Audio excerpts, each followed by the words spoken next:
Everyone, welcome to my channel. This is Simran Kaur and today I am going to teach you all a new chapter of class 9 CBSE that is Constitutional Design. तो ये civics का second chapter है Constitutional Design जिसे आज हम cover करेंगे. तो सबसे पहले तो हम देखेंगे Constitution क्या होता है. ओके तो Constitution किसी भी country का supreme law होता है.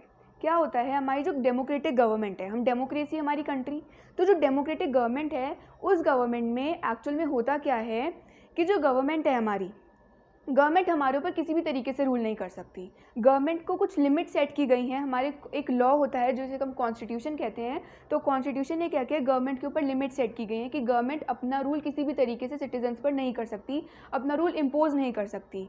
ओके सो जो हमारी गवर्नमेंट है उस पर कुछ लिमिट सेट की गई हैं, सिटीजन्स की राइट्स बताई गई हैं. तो ये सब हमारा कॉन्स्टिट्यूशन है जो बताता है कि सिटीजन्स की राइट्स क्या है, सिटीजन के पास कौन कौन सी राइट्स हैं, गवर्नमेंट को किस तरीके से फंक्शन करना है और गवर्नमेंट को किन लिमिट्स में रहना है. यानी गवर्नमेंट किसी भी तरीके से हमारे ऊपर रूल नहीं कर सकती. गवर्नमेंट को कॉन्स्टिट्यूशन को देखना पड़ता है. जो हमारा कॉन्स्टिट्यूशन है उसने कुछ लिमिट सेट की गई है हमारी गवर्नमेंट के लिए कि गवर्नमेंट इसी तरीके से रूल करेगी और किसी तरीके से रूल नहीं कर सकती. तो ये हमारा कॉन्स्टिट्यूशन होता है. अब हम इस चैप्टर में साउथ अफ्रीका और इंडिया के कॉन्स्टिट्यूशन के बारे में पढ़ेंगे कि साउथ अफ्रीका और इंडिया में किस तरीके से जो डेमोक्रेटिक कॉन्स्टिट्यूशन था, यानी कॉन्स्टिट्यूशन अब हर जगह का अलग अलग होता है. अगर डिक्टेटरशिप है तो वहाँ पर कॉन्स्टिट्यूशन के अकॉर्डिंग नहीं चलेगा कोई भी. तो डेमोक्रेटिक कॉन्स्टिट्यूशन वो कॉन्स्टिट्यूशन होता है जिसमें हम डेमोक्रेसी के बेस्ड पर कॉन्स्टिट्यूशन को चलाते हैं. अब democratic constitution in south Africa पहले हम पढ़ते हैं कि साउथ अफ्रीका में डेमोक्रेटिक कॉन्स्टिट्यूशन किस तरीके से बना था. तो सबसे पहले तो साउथ अफ्रीका में एक पॉलिसी आई जिसका नाम था अपार्थाइड. एक्चुअल में था क्या, साउथ अफ्रीका पर वाइट पीपल रूल करते थे, वाइट माइनॉरिटी, यानी माइनॉरिटी का मतलब कम लोग कहते हैं. तो वाइट माइनॉरिटी जो थे वो साउथ अफ्रीका पर रूल करते थे. फॉर एग्जांपल जिस तरीके से ब्रिटिशर्स ने इंडिया पर अपना रूल इम्पोज कर दिया था, इंडिया को अपनी कॉलोनी बना दिया था, उसी तरीके से उन्होंने साउथ अफ्रीकन पीपल को भी अपनी कॉलोनी बना दिया था. अब इंडियंस जो लोग थे, ओके तो जो इंडियन पीपल हैं उन पर वो इंडिया को उन्होंने रूल एक्चुअल में ट्रेडिंग पर्पस के लिए किया था कि बाहर जाके ट्रेडिंग हो सके, क्योंकि इंडिया ट्रेडिंग के लिए एक सूटेबल प्लेस थी. पर साउथ अफ्रीका पर उन्होंने रूल कंट्री में सेटल होने के लिए किया था. तो वाइट पीपल ने क्या किया, ब्लैक पीपल जो साउथ अफ्रीका के ब्लैक पीपल होते हैं वहाँ पर आकर रहने लगे साउथ अफ्रीका में. अब साउथ अफ्रीका में ब्लैक लोग होते हैं. अब वहाँ पर होती थी अपार्थाइड पॉलिसी. अपार्थाइड पॉलिसी का मतलब होता है रेशियल डिस्क्रिमिनेशन. जब हम लोगों के बीच में उनके कलर के बेसिस पर, रेस के बेसिस पर डिस्क्रिमिनेट करते हैं कि वो ब्लैक है वो वाइट है, तो उसको हम कहेंगे racial discrimination. Okay so when we discriminate people on the basis of their colour, that is what we called apartheid. कि जब हम लोगों के बीच में उनके कलर के बेसिस पर उनको डिस्क्रिमिनेट करते हैं, भेदभाव करते हैं, उसको हम रेशियल डिस्क्रिमिनेशन कहेंगे या फिर अपार्थाइड.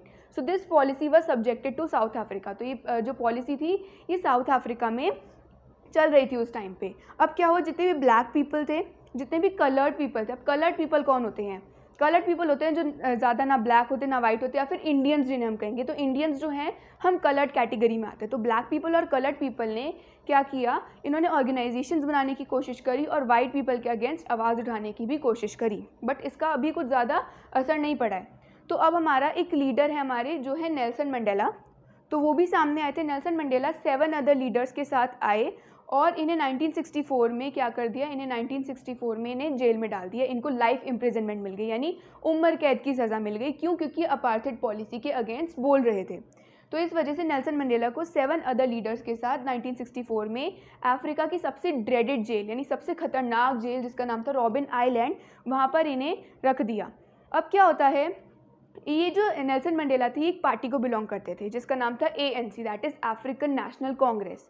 तो जिस तरीके से इंडिया का जब फ्रीडम स्ट्रगल चल रहा था तो इंडिया को आज़ादी दिलाने के लिए इंडियन नेशनल कांग्रेस ने अपना सपोर्ट किया था. तो वो कैसी पार्टी थी, वो फ्रीडम लाने वाली पार्टी थी. ओके तो इसी तरीके से ANC भी एक अम्ब्रेला ऑर्गेनाइजेशन थी, एक ऐसी ऑर्गेनाइजेशन थी जो क्या कर रही थी, अपार्थाइड पॉलिसी के अगेंस्ट आवाज़ उठा रही थी और जो वाइट माइनॉरिटी के पीपल है उनके अगेंस्ट आवाज़ उठा रही थी.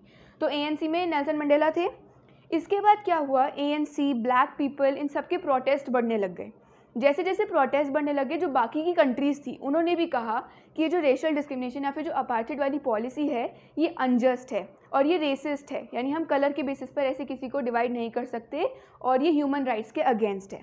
तो इसके बाद 26 अप्रैल 1994 में जो हमारे जो न्यू कॉन्स्टिट्यूशन बना साउथ अफ्रीका का, और साउथ अफ्रीका का न्यू फ्लैग अनफर्ल हुआ. अब अपार्थाइड पॉलिसी में और भी बहुत सारी चीज़ें थी जो वाइट पीपल फॉलो करते थे, जैसे सेग्रीगेशन। सेग्रीगेशन मीन्स सेपरेशन, लोगों को सेपरेट कर दिया जाता था। वाइट पीपल ब्लैक पीपल के किसी भी एरिया में नहीं जा सकते, या ब्लैक पीपल वाइट पीपल में नहीं आ सकते। ट्रेन्स, बसेस, टॉयलेट्स, हर जगह सब कुछ सेपरेट कर दिया था उनके लिए। उनको वोटिंग राइट्स नहीं दी थी कि इनको ब्लैक पीपल को, तो इस तरीके से वहाँ पे हर जगह सेपरेशन चल रहा था। ओके, तो इस तरीके से अपार्थाइड पॉलिसी थी। अब जब जो वाइट माइनॉरिटी वाली जो गवर्नमेंट थी वो इनके प्रोटेस्ट को रोक नहीं पाई, इनके प्रोटेस्ट बहुत ज़्यादा बढ़ गए। तो 26 अप्रैल 1994 को साउथ अफ्रीका डेमोक्रेटिक रिपब्लिक बन गई और वहाँ का फ्लैग अनफर्ल हुआ। अब इसके बाद जो नेल्सन मंडेला थे उन्हें भी 28 ईयर्स के बाद क्या कर दिया, फ्री कर दिया जेल से, और वो एक फ्री मैन की तरह बाहर आए। और नेल्सन मंडेला वहाँ के साउथ अफ्रीका के फर्स्ट डेमोक्रेटिक प्रेसिडेंट बने। Democratic president, first black president बने जिन्होंने डेमोक्रेटिक गवर्नमेंट लेकर आए थे।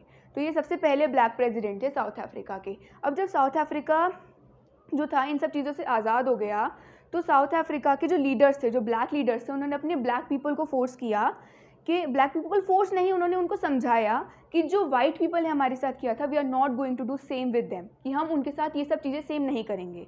अब उन्होंने डिसाइड किया कि जो वाइट पीपल हैं और जो ब्लैक पीपल हैं अब ये लोग एक साथ रहेंगे। अब यानी कि हम सोच रहे होंगे कि जो वाइट पीपल ने उनके साथ किया था अब वो भी शायद वो करेंगे, बट यहाँ पे डेमोक्रेटिक गवर्नमेंट है।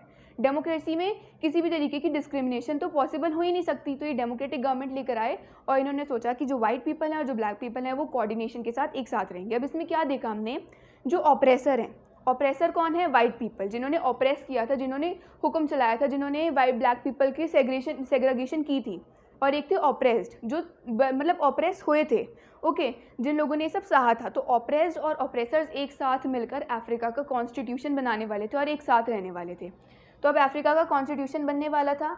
अब कॉन्स्टिट्यूशन जब बना ना, तो एक्चुअल में हुआ क्या था, ब्लैक और वाइट पीपल को थोड़ी सी प्रॉब्लम आ रही थी। ब्लैक पीपल को लग रहा था कि डेमोक्रेसी आ रही, इसका मतलब ऐसा होना चाहिए कि मेजॉरिटी रूल तो हमेशा रहना चाहिए। जैसे डेमोक्रेसी में क्या होता है, जो मेजॉरिटी चाहती है वही होता है। तो ब्लैक पीपल ये चाहते थे कि जो मेजॉरिटी रूल है ये कॉम्प्रोमाइज़ नहीं होना चाहिए वाइट पीपल के लिए। हम भी चाहते हैं हमारी मेजॉरिटी के पास भी राइट्स हों, और वाइट पीपल चाहते थे कि हमारी जो प्रॉपर्टी है, हमारी जो राइट्स हैं ये प्रोटेक्टेड रहें। तो वो नहीं चाहते थे कि हमारी राइट्स हमने जैसे ब्लैक्स की चीनी थी तो हमारी चिन जाए, तो उन्हें डर था। तो फिर इसके बाद इनके लिए जो हमारा कॉन्स्टिट्यूशन बनाया गया, कॉन्स्टिट्यूशन बनाने से क्या हुआ, कॉन्स्टिट्यूशन में उन्होंने लिखा था कि दोनों एक साथ कोऑर्डिनली रहेंगे, दोनों में से किसी के साथ डिस्क्रिमिनेशन नहीं होगी, मेजॉरिटी रूल एब्सोल्यूट नहीं होगा। एब्सोल्यूट का मतलब ये नहीं है कि जो ब्लैक पीपल चाहेंगे वही होगा। तो मेजॉरिटी रूल में दोनों ग्रुप्स की बात मानी जाएगी, तो एब्सोल्यूट मेजॉरिटी रूल नहीं होगा। तो इस तरीके से दोनों ग्रुप्स को मतलब ट्रस्ट दिलाया गया। तो इससे हम कह सकते हैं जो कॉन्स्टिट्यूशन है वो डिग्री ऑफ ट्रस्ट जनरेट करता है, कि कॉन्स्टिट्यूशन में लिख दिया उन लोगों ने। अब कॉन्स्टिट्यूशन में जब लिखा तो लोगों को सेटिस्फैक्शन हो गई या फिर ट्रस्ट आ गया एक दूसरे के ऊपर कि हाँ ये हमारे साथ कुछ गलत नहीं करेंगे और वो हमारे साथ कुछ गलत नहीं करेंगे। तो इस तरीके से डिग्री ऑफ ट्रस्ट जनरेट हो गई। तो इसी के साथ हमारा साउथ अफ्रीका का कॉन्स्टिट्यूशन प्रिपेयर हो गया और ये one of the finest constitution in the world है।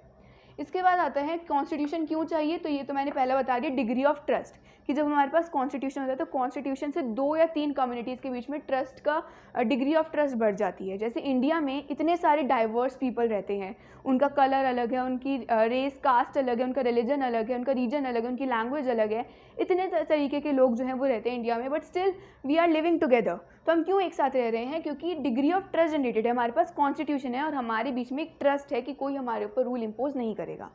नेक्स्ट थिंग, हमें कॉन्स्टिट्यूशन क्यों चाहिए, कॉन्स्टिट्यूशन बताता है कि किस तरीके से गवर्नमेंट वर्क करेगी, किस तरीके से हम गवर्नमेंट को चूज़ करेंगे, तो ये कॉन्स्टिट्यूशन बताता है। नेक्स्ट, वही मैंने अभी जो सबसे पहले बताया था कि कॉन्स्टिट्यूशन गवर्नमेंट के ऊपर लिमिट सेट कर देता है कि गवर्नमेंट अपने तरीके से अपनी विल के अकॉर्डिंग जो है किसी पर भी रूल नहीं कर सकती। ये गवर्नमेंट अपनी जो भी चाहिए वो नहीं कर सकती, कुछ लिमिट्स हैं, इन लिमिट्स के अंडर ही गवर्नमेंट जो है वर्क करेगी। नेक्स्ट होता है it expresses aspirations of people for creating a good society.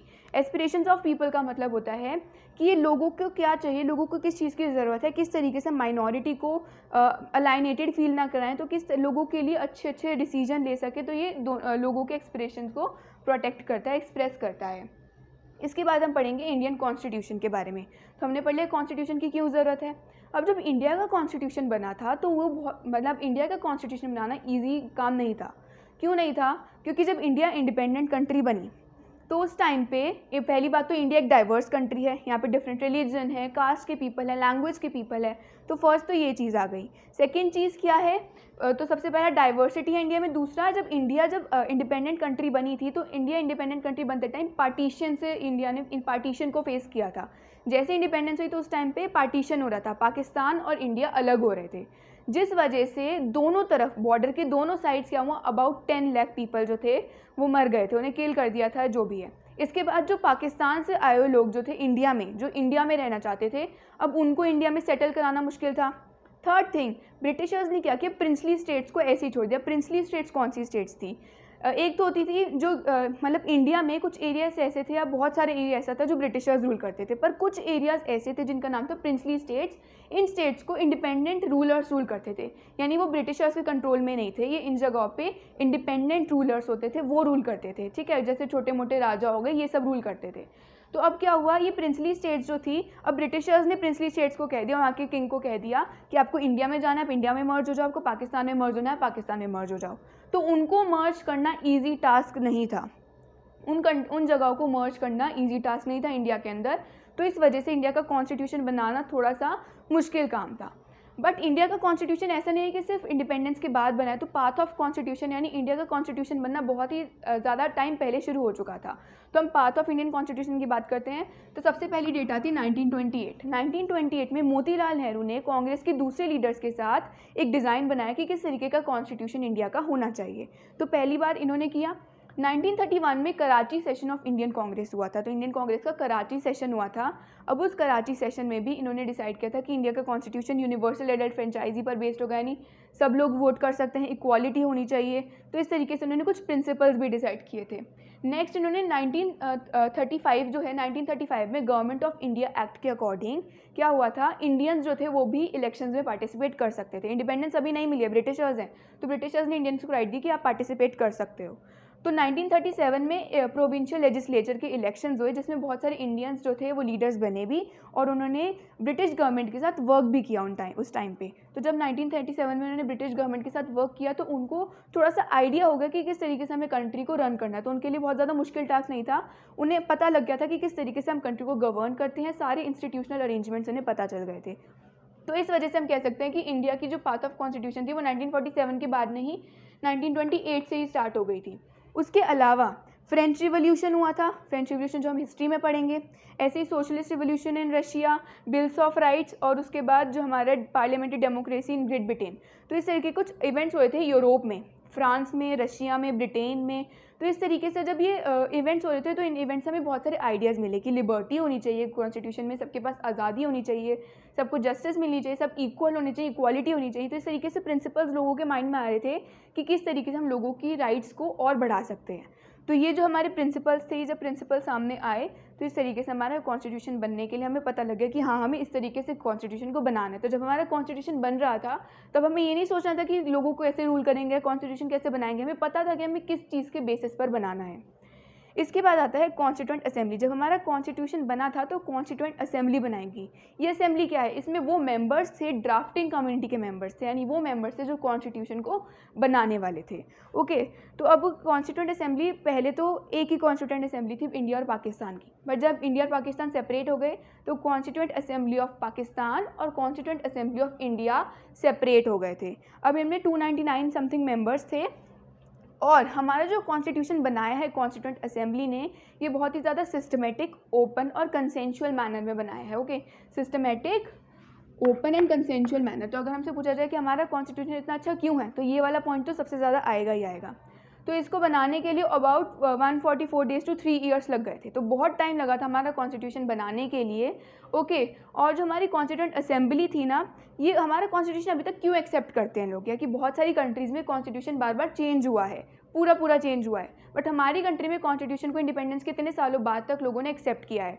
तो इसका रीज़न, पहला रीज़न ये है कि it was based on broad consensus of time, क्योंकि जब हमारा जो कॉन्स्टिट्यूशन बन रहा था तो बहुत ही ज़्यादा टाइम लेके बना था। ऐसा नहीं था कि बहुत ही ज़्यादा जल्दबाजी में बना दिया हो, बहुत ही ज़्यादा टाइम लेकर बहुत ही ज़्यादा अच्छे तरीके से लोगों के थॉट्स को, क्या क्या चीज़ें होनी चाहिए कॉन्स्टिट्यूशन में, सबको लेकर बनाया था। Second thing, it represented people of India, यानी जो हमने पढ़ा था प्रोविंशियल लेजिस्लेचर के इलेक्शंस हुए थे उस टाइम पे, उसमें जो इंडियन लीडर्स को सिलेक्ट किया था, तो वही इंडियन लीडर्स में से कुछ लीडर्स चूज हुए थे जो कि कॉन्स्टिट्यूएंट असेंबली में आने वाले थे। तो ये जो कॉन्स्टिट्यूएंट असेंबली के इलेक्शन यूनिवर्सल डायरेक्ट फ्रेंचाइजी पर बेस्ड नहीं थे, सब लोगों ने वोट नहीं किया था, पर प्रोविंशियल लेजिस्लेचर के इलेक्शन में तो सबने वोट किया था ना, तो उसके लीडर्स से आए थे, तो यानी कि ये पीपल को ही रिप्रेजेंट कर रहे हैं, पीपल ने अपने लीडर्स को चूज़ किया और वो जो रूलर्स थे वो पीपल को रिप्रेजेंट कर रहे थे। नेक्स्ट थिंग आती है इसमें कि आज तक किसी बड़ी पॉलिटिकल पार्टी, किसी ऑर्गेनाइजेशन ने हमारे कॉन्स्टिट्यूशन पर क्वेश्चन नहीं किया, इस वजह से हम कह सकते हैं हमारा कॉन्स्टिट्यूशन बेटर है। इसके बाद इंडिया में जो हमारा जब कॉन्स्टिट्यूएंट असेंबली बन रही थी, तो कॉन्स्टिट्यूएंट असेंबली के अंदर जो मेंबर्स थे वो बहुत ही ज़्यादा डाइवर्स थे। वहाँ पे हर रिलीजन, हर कास्ट, हर कलर, सब तरीके के लोग वहाँ पर प्रेजेंट थे, हर लैंग्वेज के लोग थे, ताकि किसी भी कास्ट या किसी भी माइनॉरिटी, किसी भी ग्रुप की जो राइट्स हैं वो छिन ना जाएँ। तो इस तरीके से हर डाइवर्स पीपल को उसके अंदर इंक्लूड किया गया था। इसके बाद हमने ये तो पढ़ लिया सिस्टमेटिक, ओपन और कंसेंशुअल मैनर में बना था। इसके अलावा जो हमारा कॉन्स्टिट्यूशन बना था, क्लॉज बाय क्लॉज, यानी हर डॉक्यूमेंट के हर पेज को अच्छे से पढ़ा था। इसके अलावा कोई भी डिसीजन, एक छोटा डिसीजन लेने के लिए सब लोगों से पूछा था कॉन्स्टिट्यूशन में, जितने भी लोग थे कॉन्स्टिट्यूशन में, सब ने अपने अपने ओपिनियंस एक्सप्रेस किए थे। और जो भी कॉन्स्टिट्यूएंट असेंबली के टाइम पे जब कॉन्स्टिट्यूशन बन रहा था, तो हर एक चीज़ रिकॉर्ड की गई है, ठीक है। जो भी कॉन्स्टिट्यूएंट असेंबली के टाइम पे डिबेटिंग हुई थी कि इस तरीके से होना चाहिए, इस तरीके से होना चाहिए, उन्हें कॉन्स्टिट्यूएंट असेंबली डिबेट के नाम से क्या किया है, अभी तक सेव किया है, प्रिजर्व किया है, तो उन्हें रिकॉर्ड करके प्रिजर्व कर दिया था। जो भी उन्होंने उस टाइम पे बोला था सब कुछ रिकॉर्डेड है, एक एक लाइन। इसके बाद हमारे बहुत सारे लीडर्स थे जो कॉन्स्टिट्यूएंट असेंबली के मेंबर्स थे, जैसे टी कृष्णामाचारी, सरदार वल्लभ भाई जावर भाई पटेल, अब्दुल कलाम आज़ाद, बलदेव सिंह, तो बहुत सारे लोग थे, सरोजनी नायडू, ये सब लोग इंक्लूडेड थे ड्राफ्टिंग कम्युनिटी में जिन्होंने कॉन्स्टिट्यूशन को बनाया था। बट हमारे कुछ ऐसे लीडर्स थे जो प्रोमिनेंट लीडर्स थे, बट ये किस में नहीं थे, ये कॉन्स्टिट्यूएंट असेंबली में नहीं थे। तो वो कौन थे? महात्मा गांधी। तो महात्मा गांधी ने कॉन्स्टिट्यूएंट असेंबली में नहीं थे, बट कॉन्स्टिट्यूएंट असेंबली में बहुत सारे ऐसे लोग थे जो गांधीयन थे, यानी जो गांधी जी के प्रिंसिपल्स को फॉलो करते थे। तो इस तरीके से हम कह सकते हैं कि कॉन्स्टिट्यूएंट असेंबली में बहुत सारे ऐसे भी लोग थे जो गांधी जी के प्रिंसिपल्स को फॉलो करते थे। तो गांधी जी इनडायरेक्टली थे उसमें। 1931 में आज़ादी से पहले जब कराची सेशन हुआ था हमारी इंडियन नेशनल कांग्रेस का, तो 1931 में यंग इंडिया गांधी जी की एक मैगजीन थी जिसमें उन्होंने लिखा था कि हमारा कॉन्स्टिट्यूशन, हमारी कंट्री कैसी होनी चाहिए, तो वो वाले प्रिंसिपल्स भी इंक्लूडेड हैं। तो उन्होंने क्या क्या बताया था? तो उन्होंने बताया था यंग इंडिया में कि इंडिया का कॉन्स्टिट्यूशन इस तरीके का होना चाहिए कि वहाँ पर कोई भी भूखा नहीं सोएगा, हर जगह हारमनी होगी, विमेन को इक्वल रिस्पेक्ट मिलेगी, हर रेस, हर कलर के पीपल को अच्छे से रखा जाएगा, इंडिया में अल्कोहल और इस तरीके ड्रग्स का कोई शिकार नहीं होगा। तो इस तरीके से उन्होंने कहा था कि हमारा इंडिया जो है वो इस तरीके का इंडिपेंडेंस के बाद बनना चाहिए। ओके, इसके बाद डॉक्टर BR अम्बेडकर को हमें याद रखना है कि ये चेयरपर्सन थे ड्राफ्टिंग कम्युनिटी के, यानी कॉन्स्टिट्यूएंट असेंबली के, और ये क्या करते थे, ये सपोर्ट करते थे माइनॉरिटी को, SC STs के लिए इन्होंने बहुत ज़्यादा पॉलिसीज़ लेकर आए हैं, रिजर्वेशन भी उन्होंने ही कराई थी। इसके बाद हम पढ़ेंगे प्रीएम्बल ऑफ इंडिया के बारे में। तो preamble is the short statement of basic value, यानी हमारा कॉन्स्टिट्यूशन स्टार्ट होने से पहले प्रीएम्बल लिखा गया, जिसमें हम पढ़ते हैं we the people of India having solemnly resolve to constitute India into sovereign socialist secular democratic republic and to constituted citizens. तो ये वाला जो हमारा प्रीएम्बल है, ओके, तो ये जो प्रीएम्बल हमने जो पढ़ा था, ये प्रीएम्बल क्या होता है? ये शॉर्ट स्टेटमेंट होती है, पूरे एक पेज की स्टेटमेंट है।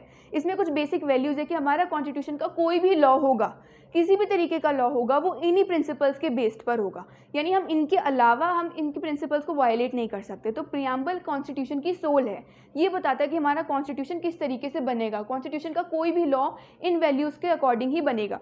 तो हमारे कॉन्स्टिट्यूशन की वैल्यू क्या है? सबसे पहले तो आता है we the people of India, यानी हमारा जो कॉन्स्टिट्यूशन है ये लोगों को रिप्रेजेंट करता है, पीपल ऑफ इंडिया को रिप्रेजेंट करता है, किसी गवर्नमेंट के लिए नहीं है ये। तो हमारी इंडिया का कॉन्स्टिट्यूशन, हमारी इंडिया सिर्फ लोगों के लिए है, we the people of India, क्योंकि डेमोक्रेटिक कंट्री है। नेक्स्ट आता है इसमें एक और प्रिंसिपल है प्रीएम्बल में, वो है सोवरेन। सोवरेन का मतलब है कि जो इंडिया है, इंडिया में कोई भी डिसीजन होगा वो इंडिया की गवर्नमेंट या इंडिया के पीपल ले सकते हैं, कोई बाहर की पावर, जैसे ब्रिटिशर्स इंडिया पर आ गए थे, तो कोई भी बाहर की पावर इंडिया पर रूल नहीं करेगी आकर। सिर्फ इंडिया जो है, जो डिसीजन लेने होंगे, इंटरनल एक्सटर्नल जो भी मैटर होगा इंडिया का, वो इंडिया की गवर्नमेंट और इंडिया के पीपल लेंगे, तो इंडिया का रूल सोवरेन होगा। नेक्स्ट आता है सोशलिस्ट। सोशलिस्ट का मतलब होता है जो वेल्थ जनरेट होगी इंडिया में वो इक्वली डिस्ट्रीब्यूट होगी, ताकि सोशो इकोनॉमिक इनइक्वालिटी खत्म हो जाए। इकोनॉमिक इनइक्वालिटी क्या मतलब क्या होता है कि इतनी डिस्पैरिटी ना हो, किसी की इनकम तो बहुत ही कम है, किसी की इनकम बहुत ज़्यादा नहीं, ऑलमोस्ट इक्वल डिस्ट्रीब्यूट होनी चाहिए इनकम। नेक्स्ट आता है इंडिया जो होगी वो सेकुलर होगी, कि हर रिलीजन को इक्वल रिस्पेक्ट और इक्वल ट्रीटमेंट मिलेगा, तो इंडियन गवर्नमेंट जो होगी वो सेकुलर होगी। नेक्स्ट आएगा इंडियन गवर्नमेंट डेमोक्रेटिक होगी, डेमोक्रेटिक का मतलब सबको इक्वल राइट्स मिलेंगे, किसी में डिस्क्रिमिनेशन नहीं होगी। और डेमोक्रेटिक रिपब्लिक बनेगी, रिपब्लिक का मतलब कि कोई ऐसा हेरिडिटरी किंग नहीं बनेगा कि इसका बेटा उसका बेटा, मोनार्की टाइप नहीं होगा, जो लोग चूज़ करेंगे सिर्फ वही किंग वही हमारा प्राइम मिनिस्टर या प्रेसिडेंट निकल के आएगा, वही लीडर आएगा। नेक्स्ट आता है लिबर्टी, तो लिबर्टी का मतलब होता है कि सब लोग आज़ाद हैं, सबके पास लिबर्टी कि वो कोई भी रिलीजन फॉलो कर सकते हैं, कहीं पे भी वर्शिप कर सकते हैं, कहीं पर भी जा सकते हैं, आ सकते हैं, आज़ादी होनी चाहिए। नेक्स्ट है जस्टिस, जस्टिस का मतलब है कि हर पर्सन के पास न्याय होना चाहिए, जस्टिस होनी चाहिए, सोशो इकोनॉमिक पॉलिटिकल किसी भी तरीके से जस्टिस मिलनी चाहिए, कोई अमीर है गरीब है इस तरीके से नहीं होना चाहिए। नेक्स्ट आना चाहिए, नेक्स्ट आता है इक्वालिटी, इक्वालिटी का मतलब है सब लोग इक्वल होंगे, तो जस्टिस हो गया, इक्वालिटी हो गया, लिबर्टी हो गया। नेक्स्ट आता है फ्रेटर्निटी, फ्रेटर्निटी का मतलब है सब लोग भाईचारा जिसे कहेंगे, एक इसका सिंगल हिंदी वर्ड है भाईचारा, कि जितने भी लोग होंगे, फ्रेटर्निटी का मतलब है सब लोग एक साथ मिलजुल कर रहेंगे, सिर्फ अपने फैमिली मेम्बर्स को ही नहीं बल्कि पूरी कंट्री को अपना फैमिली मानेंगे, चाहे वो किसी भी कास्ट रिलीजन को बिलोंग करता हो। तो ये हमारे जो प्रियम्बल है इसकी बेसिक वैल्यूज़ हैं, और प्रियम्बल जो है उसमें क्या है, हमारा जो कॉन्स्टिट्यूशन कब बना था उसमें ये भी लिखा है 26 नवंबर 1949 को हमारा कॉन्स्टिट्यूशन बना था, बट ये फोर्स में कब आया था, 26 जनवरी 1950 को, और उस दिन हम क्या सेलिब्रेट करते हैं, रिपब्लिक डे। नेक्स्ट आता है कॉन्स्टिट्यूशनल अमेंडमेंट के बारे में, तो अगर हमें कॉन्स्टिट्यूशन ऐसा नहीं कि सिक्योर या सैक्रेड कोई बुक है, जैसे अगर हम रिलीजियस बुक की बात करें तो वो सैक्रेड होती हैं, सिक्योर होती हैं, ऐसा नहीं है। यहाँ पर क्या है, कॉन्स्टिट्यूशन को हम चेंज कर सकते हैं, जैसे जैसे जनरेशन बढ़ती है, जैसे जैसे टाइम बढ़ता है, लोगों को कॉन्स्टिट्यूशन की कुछ चीज़ें पसंद नहीं आएंगी, तो उन्होंने इस तरीके से भी कुछ अरेंजमेंट्स बनाए हैं जिन्हें हम कहते हैं इंस्टीट्यूशनल अरेंजमेंट्स। तो इंस्टीट्यूशनल अरेंजमेंट्स क्या है, कॉन्स्टिट्यूशन सिर्फ लिख दिया है, एक बुक है, बट कॉन्स्टिट्यूशन को फोर्स में, और कॉन्स्टिट्यूशन को पढ़ना हमारे लिए ईजी नहीं है, ये सिर्फ लॉ के स्टूडेंट्स या ये थोड़ा सा मुश्किल है। ओके, तो कॉन्स्टिट्यूशन किस तरीके से फोर्स में लेके आया जाए, कॉन्स्टिट्यूशन किस तरीके से वर्क करता है, वो हमारी इंस्टीट्यूशनल अरेंजमेंट्स बताती हैं।